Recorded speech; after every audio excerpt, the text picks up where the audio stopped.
एक आदमी रेगिस्तान से गुजरते वक्त बुदबुदा रहा था। कितनी बेकार जगह है ये, बिल्कुल भी हरियाली नहीं है और हो भी कैसे सकती है। यहाँ तो पानी का नामो निशान भी नहीं है। तपती रेत में वो जैसे जैसे आगे बढ़ रहा था, उसका गुस्सा भी बढ़ता जा रहा था। अंत में वो आसमान की तरफ देखकर झल्लाते हुए बोला, क्यों भगवान, आप यहाँ पानी क्यों नहीं देते? अगर यहाँ पानी होता तो कोई भी यहाँ पेड़ पौधे लगा सकता था और ये जगह कितनी खूबसूरत हो जाती। ऐसा बोलकर वह आसमान की तरफ ही देखता रहा, मानो वह भगवान के उत्तर की प्रतीक्षा कर रहा हो।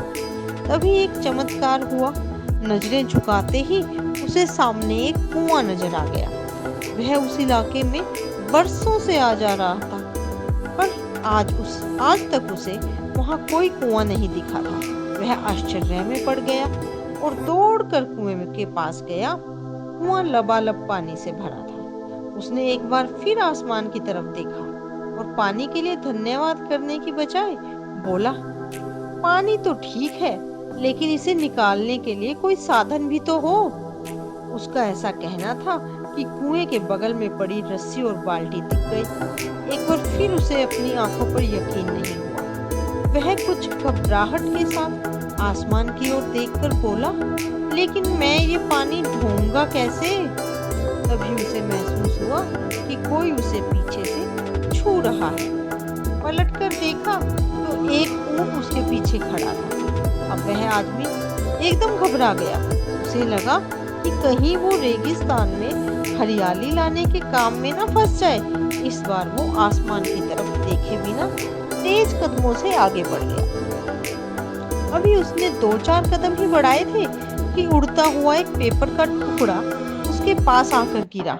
उस टुकड़े पर लिखा था, मैंने तुम्हें पानी दिया, बाल्टी दी, रस्सी दी, पानी ढोने का साधन भी दिया।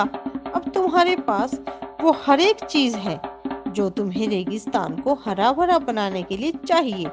अब सब कुछ तुम्हारे हाथ में है।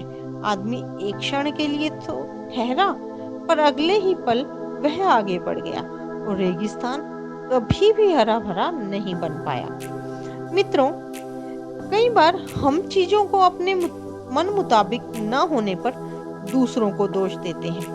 कभी हम परिस्थितियों को दोषी ठहराते हैं, कभी अपने बुजुर्गों को, कभी किसी संगठन को और कभी भगवान को। पर इस दोषारोपण के चक्कर में हम इस आवश्यक चीज को अनदेखा कर देते हैं कि एक इंसान होने के नाते हम में वो शक्ति है कि हम अपने सभी सपनों को खुद ही साकार कर सकें। शुरुआत में भले ही लगे कि ऐसा कैसे संभव है, पर जिस तरह इस कहानी में उस इंसान को रेगिस्तान हरा भरा बनाने के सारे साधन मिल जाते हैं, उसी तरह हमें भी प्रयत्न करने पर अपना लक्ष्य प्राप्त हो सकता है। दोस्तों, समस्या ये है कि ज्यादातर लोग इन उपायों के होने पर भी उस आदमी की तरह बस शिकायतें करना जानते हैं, अपनी मेहनत से अपनी दुनिया बदलना नहीं। तो चलिए, आज इस कहानी से सीख लेते हुए हम शिकायत करना छोड़ें और जिम्मेदारी लेकर अपनी दुनिया बदलना शुरू करें, क्योंकि सब कुछ हमारे हाथ में ही है। हम बदलेंगे तभी तो युग बदलेगा।